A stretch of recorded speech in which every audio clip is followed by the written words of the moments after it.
お疲れ様を英語で Good job と言っていませんか？実はこれネイティブには全然違う意味に聞こえちゃうんです。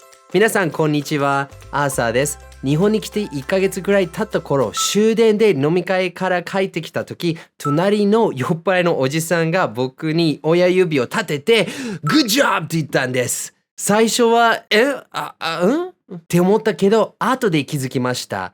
お疲れ様って言いたかったんだ。今回はあなたの思いを英語で自然に伝えられるように、なぜ Good job がおかしいのか、場面別の自然なお疲れ様の言い方を一緒に学びましょう。よろしくお願いします。お疲れ様です is a very natural, commonly used phrase in Japanese, so it's only natural that Japanese English learners want to know how to say お疲れ様です in English. So they look up お疲れ様です in the dictionary and it says good job. One Japanese, one English word, right? But actually, that can make things sound really strange. Because actually, good job is not the same thing as お疲れ様です. Let's look at what the actual meaning of good job is. What the English phrase good job really means is this. It's used to praise someone when they complete a task or achieve something. It's a recognition for accomplishment.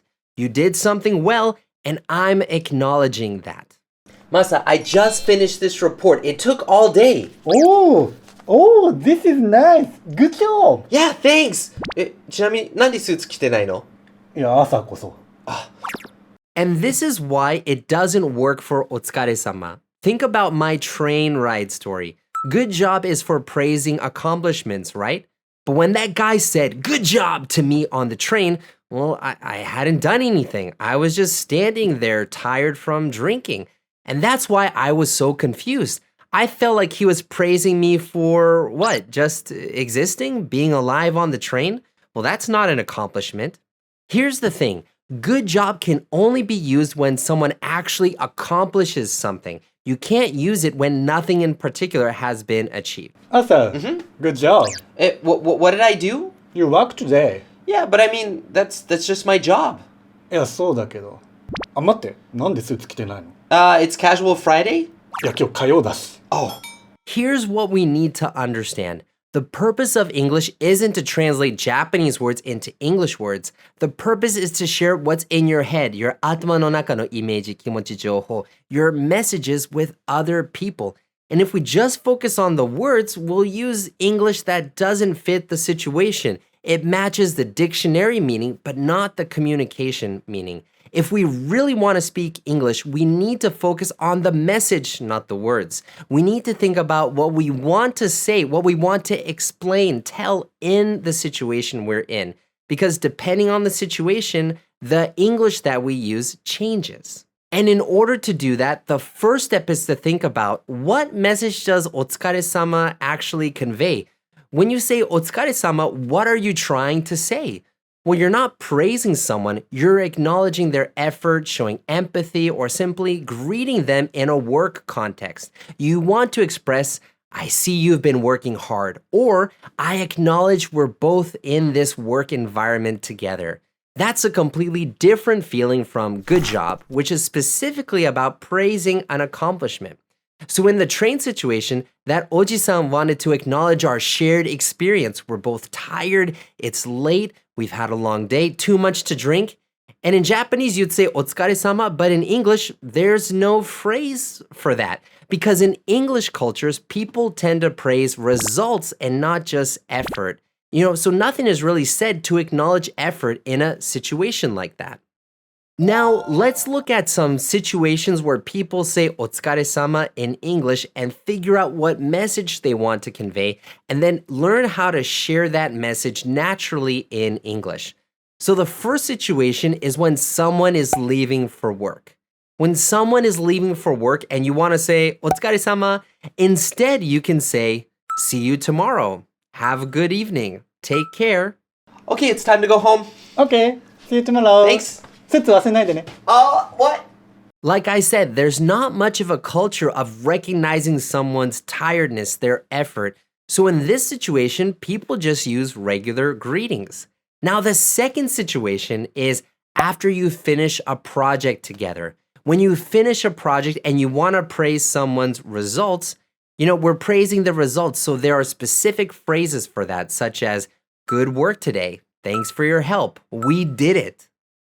やったープロジェクト終わったー Yeah! お疲れ様でした Yeah, good work today! 明日スーツね Sorry, I forgot. In this situation, we're acknowledging that we worked hard and got a good result. So that's why we have a specific phrase for this situation. Now, the third situation is when you pass by a busy coworker. When you're walking down the hall and you see someone who looks busy, you can empathize with them by saying, "How's it going? Hanging in there?" Or just give them a nod of recognition. Hey, Masa, how's it going, man? やることいっぱいあって Man, hang in there. Don't work too hard, okay? ありがとうてかスーツ実はスーツ持ってないんで。Now, these phrases, even though they're questions, are actually kind of similar to お疲れ様 because we're sharing empathy with someone that they're working hard. Not necessarily the results, but we want to share those feelings with them. So now back to the train situation. Well, what should that guy on the train have said? Well, remember my story from the beginning? That guy shouldn't have said, "Good job." He wanted to empathize with my tiring day, so he could have said phrases like in situation 3, in scenario 3, or he could have said something like this: long day, rough night, or just a friendly nod. These acknowledge the situation without doing some weird praise. Alright, まとめに入りましょう。1、お疲れ様は英語に直訳がないので場面に合わせて違う言い方を使う必要があります。